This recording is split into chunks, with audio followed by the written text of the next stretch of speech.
everybody, welcome back to another episode of We Are Still... This is wrong. We are still inside.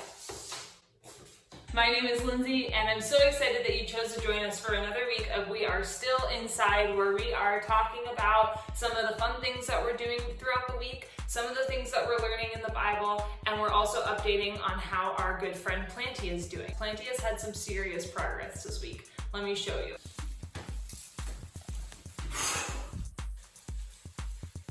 Whatever we're feeding him is working very well. Okay, I was lying. That's not really Planty. That's Planty's mom. This is Planty. He's doing pretty well. Looking better by the day. I think next week we should repot him, like put him in a new home, because then maybe he'll grow more. But for now, let's water him, and then we'll check back next week, see how he's doing. Okay, so next week we'll try and find a new pot to put him in. Maybe one that doesn't have this concerning black layer around the bottom of it. The past couple weeks, we've been asking how everybody has been doing, and I thought this week we would do something different. Instead of asking how everybody's doing, I thought I'd ask right here, right now, for you to comment and let us know, what is one thing you can't wait to do when quarantine is over? What's the one thing that you're looking forward to doing? Maybe it's something that's closed right now, or somebody that you can't see, or a place you want to go. What's the thing that you're really, really excited to do? I'm really excited to go to the beach, because I think it's going to be really fun to be out in the water and the sand and jumping off the pier in Holland once everything's over. So I'm really looking forward to that. This past week, we went through week 4 of our Faith and Fear guide, and we talked about promises and how God delivers. And we read, again, some really incredible stories, mostly in the book of Genesis, about people who heard promises from God and then had to make a decision of being faithful or being fearful based on what God said. So this is what my journal looks like this week. Some of that is week 3, but you can see where it starts week 4.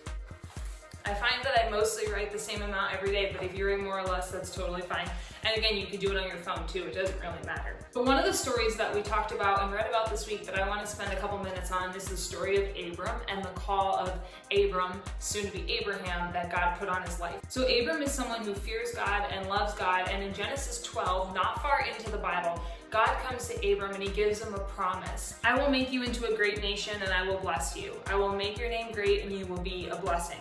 I will bless those who bless you, and whoever curses you, I will curse. All the peoples on earth will be blessed through you. He promises this, that is going to happen. But then Abram starts to go. God says, leave your people and go to the land I will show you, and Abram leaves. But then things get difficult, and things get complicated and messy, and suddenly Abram's not as confident as maybe he was once before. And so we pick up in Genesis 15. We're going to read verses 1 through 6. After this, the word of the Lord came to Abram in a vision. Do not be afraid, Abram. I am your shield, your very great reward. But Abram said, Sovereign Lord, what can you give me, since I remain childless, and the one who will inherit my estate is Eliezer of Damascus? And Abram said, You have given me no children, so a servant in my household will be my heir. Then the word of the Lord came to him, This man will not be your own heir, but a son who is your own flesh and blood will be your heir. He took him outside and said, Look up at the sky and count the stars, if indeed you can count them. Then he said to him, So shall your offspring be. Abram believed the Lord, and he credited it to him as righteousness. So when we know the context of Genesis 12, where God gives this problem to Abram, when we read this passage in Genesis 15, it's only 3 chapters and not too long of a span of time later where Abram's suddenly questioning the promise that God gave him. So we have this insight into this conversation where God says, remember I told you this, and Abram says, how is that even going to be possible? Because remember, the promise that God made in Genesis 12 is that I will make your name great and I will make your descendants a nation. Basically, your children and your children's children are going to grow into a nation of people. And Abram's like, that's cool, except I don't have any kids. So how are you going to do that? And that's the conversation that we're led into in Genesis 15. he starts by saying, do not be afraid, which is the very core of what we're talking about, right? Do not fear because I am with you. He says, I'm your shield. I will protect you. I am your great reward. The good things that are going to come to you are a result of my goodness. And Abram says back, okay, I get it. I understand that, but here's the issue. I don't have kids.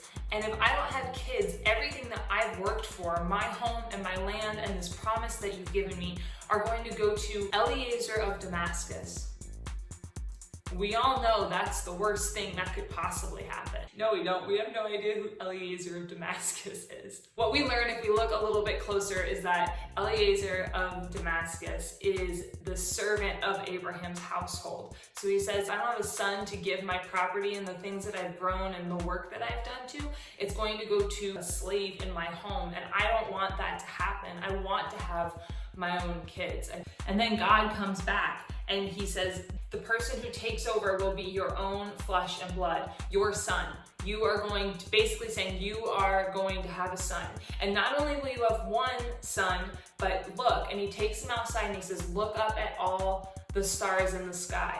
He says, as many as you can count, if you can even count them, because we could never count all the stars. We'd be out there forever, like 1,097, 20,249, and then we'd forget one and we'd have to start over again.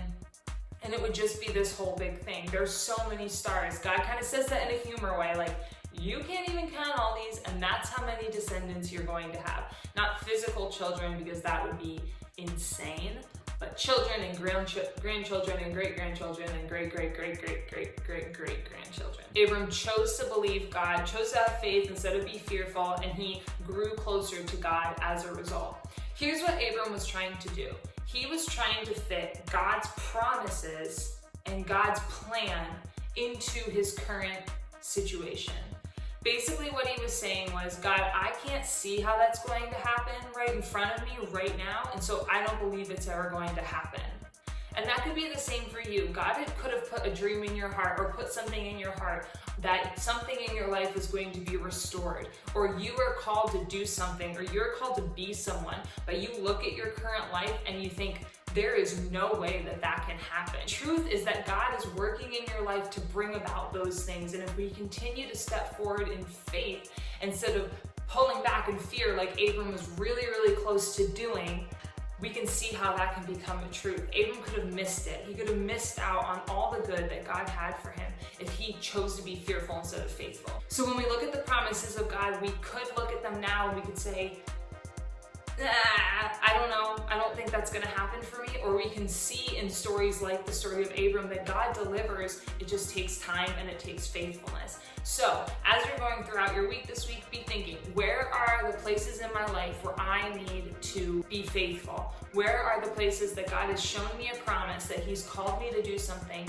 that is really scary to me, but I know that it's from God, and so I need to trust it and I need to follow it. If you're listening to this and you're like, oh, I didn't think that that was a real thing, but as I'm listening or as I was reading this week, I totally understood that God is calling me to do something that's a little scarier, that I'm a little bit unsure about. Any of us would be happy to talk to you about that and try and help you pray through and discern what that is, so don't be afraid to reach out. I do have one thing to announce, and unfortunately it is not a happy announcement.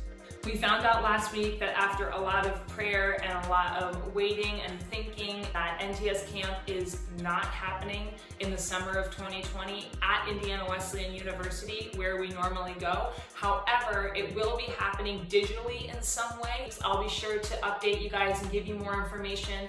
I would love it if we would still be able to gather together in some location here near our homes and go through virtual NTS camp together. Okay guys, I think that's everything. I love you, we love you, and if you ever need anything, let us know. Stay safe, enjoy the sun this week, read your Bibles, and we'll see you next week.